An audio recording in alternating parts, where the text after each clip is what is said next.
M A Aziz, আপনার কাছে একটু কনস্ট্রাকটিভ একটা বিশ্লেষণ শুনতে চাই যে এই দূরত্ব যে হয়ে গেছে আমরা দেখছি গণঅভ্যুত্থানের পক্ষে শক্তিগুলোর মধ্যে দূরত্ব হয়েছে এবং সরকারের সাথেও একরকম দূরত্ব হয়েছে কোনো কোনো রাজনৈতিক দলের।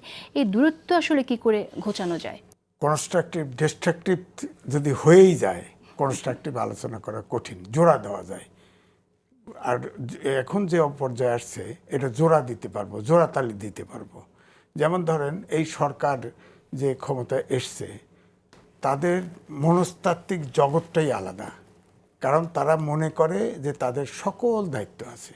যেমন ধরেন প্রেস সেক্রেটারি যে ভাষায় বলল, এই সরকারের সব কাজ করার ম্যান্ডেট আছে, এবং যে ভাষায় ফ্যাসিস্ট সরকারের শেখ হাসিনার কথায় মধু থাকতো, এর কথায় মধু পাওয়া যায় না, এমন দৃঢ়তার সাথে।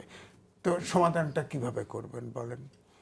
অর্থাৎ যদি এই সরকার মনে করে তার সব করার একটি কথায় মধু থাকলে কি ভালো হয় সব সময়? একটু একটু তো ওই সাময়িক সন্তুষ্টি লাগে আর কি। হ্যাঁ, মানে মধুর কথা বলে উল্টোটা করলেও চলে আর কি। না না, তা না, উল্টাটা করলে তো আউট, এই যে পালাইতে হবে। হ্যাঁ, তো এই যেভাবে কথা বলতেছে প্রেস সেক্রেটারি, এভাবে আমি কোনোদিন কথা শুনি নেই। আগে ওনাকে আমি চিনতাম না, উনি আমাকে চিনতেন না, এটাও একটা দুর্ভাগ্য। তো যাই হোক, আমার মনে হয় যার যার এরিয়াটা অন্তত পক্ষে অনুমান করা উচিত যে আমি কতটুকু ক্রস করব এটা। এখন আপনারা শোনেন যে যে বিষয়গুলি নিয়ে সমস্যা পাচ্ছে এই শব্দটার জন্য, যে অন্তর্বর্তীকালীন সরকার যে কোনো কিছু করতে পারে।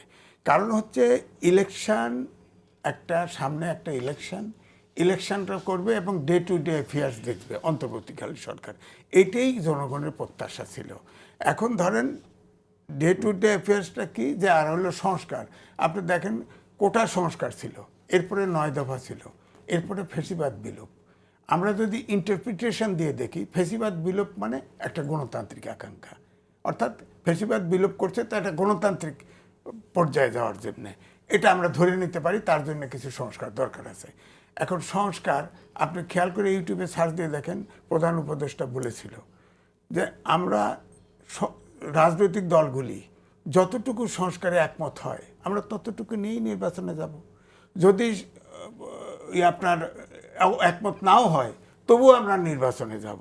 আমরা ওয়েবসাইটে দিয়ে দেব, কে কোথায় হাঁ করছে না করছে জনগণ দেখবে।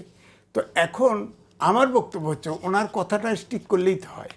কারণ এখন যে ঐক্যমত কমিশন, আগে দেখেন সবার কাছে কোশ্চেন দিল যে কি কি প্রস্তাবনা চাইলো, সবাই দিল।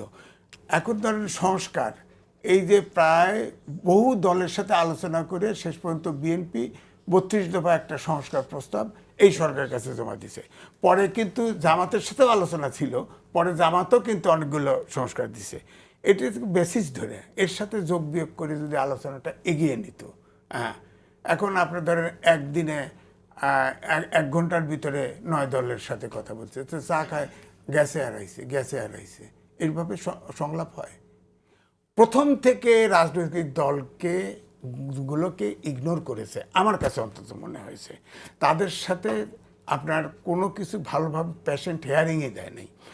আচ্ছা, 1 2 হলো এই যে ঐক্যমত্য কমিশনে সবগুলো রাজনৈতিক দল, এই যে ববি হাজরত বেগ আলোচনা করছে, সবার যা বলার বলে দিছে, আলোচনার পর্ব শেষ। আজকে একটা বড় পত্রিকায় এসছে 4টে জায়গায় শুধু সমস্যার সমাধানটা হয় নাই, একমত হয় নাই। একমত তো হবেই না, কারণ একমত হলে তো একটা দল হয়ে যেত। বহু দল আছে, দল তো যার যার আদর্শ আলাদা আছে, দ্বিমত তো থাকবেই। তো এখন ব্যাপারটা হচ্ছে যে প্রধান উপদেষ্টার কথাটা রক্ষা করে, যে যতটুকু একমত হয়েছে অতটুকু নির্বাচনে যাবে। আমার বক্তব্য হচ্ছে মূল জায়গাটার সমস্যা হচ্ছে একটা নিরপেক্ষ নির্বাচন, এবং 5 বছর পরে ক্ষমতাটা যেন হস্তান্তর করা হয় ভালোভাবে। এই জায়গাটার এইটাকে করতে যেটুকু সংস্কার দরকার, এই সংস্কারটা করলেই হতো। কিন্তু আপাতত যে বার্তাটুকু সরকারের কাছ থেকে দেয়া হয়েছে, যে মেসেজটা বারবার দেয়া হচ্ছে, ডিসেম্বরে নির্বাচন হবে, না হলে জুনে হবে, সেই জায়গাটায় আপনি কোনো সংশয় দেখছেন? সংশয় দেখছি, কারণ হচ্ছে উনি ম্যান্ডেটের বাইরে করিডোর দিচ্ছে, পোর্ট দিচ্ছে, নানান এরিয়া স্টার্লিং আনতেছে, দুনিয়ার ঝামেলা লাগাই দিছে একসাথে। তা আমি তো দেখছি নির্বাচনে ওই এক আমেরিকান সিটিজেন দিয়ে সংস্কার চালু করতেছে। ওখানে তো আমেরিকান সিটিজেন 2 জন আছে, নির্বাচনী সংস্কার কমিশনের বদিউল আলম, তিনি আমেরিকান সিটিজেন, যিনি সংবিধান সংস্কার কমিশনে প্রধান, তিনি আমেরিকান সিটিজেন।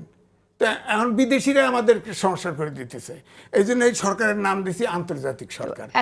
এতদিন যখন যাদেরকে বিদেশি বলছেন, তাহলে ফ্যাসিস্ট রিজিমে যখন এতদিন তারা ফাইট করেছে, ইভেন আক্রমণেরও শিকার হয়েছে, তখন তো এই কথাটা বলেননি? না, তখনও শোনেন, তখন যারা ছিল আইডেন্টিফাইড, অনেক এমপিও ছিল। আমাদের 66 ববি আজাদ ভাই ভালো জানেন, 66 অনুচ্ছেদে বলা আছে যে ডুয়েল সিটিজেনশিপ কিছু হতে পারে। মানিক, ওই যে বিচারপতি মানিক ছিল না, তার সাথে তো আমার এক টকশই ভেঙে গেল যে তারপর তো ইলিগাল জাস্টিস, আপনার ডুয়েল সিটিজেনশিপ, আপনার লন্ডনে বাড়ি আছে, আমি তো ঝগড়া করছি, আপনার একটা টেলিভিশনের টকশই ভণ্ডুল হয়ে গেছে, আমি ফাইট করছি। এখন আমার বক্তব্য না, আমি শেষ করছি। এই জন্য বলছি যে এত এরিয়া বাড়ানোর তো দরকার নেই। ধরেন এই যে করিডোর দিবে, এটা কি ওনার আমলে শেষ হবে? এখন তো মনে হচ্ছে উনি যেভাবে এদের বডি ল্যাঙ্গুয়েজ এই সরকারের, ওনারা এটা করেই থাকবে। বলেন তো দেখি, করিডোরের মতো একটা ন্যাশনাল ইস্যু, আপনার বন্দর দেওয়ার মতো ন্যাশনাল ইস্যু, সব দলগুলোর সাথে তো কথা বলা উচিত।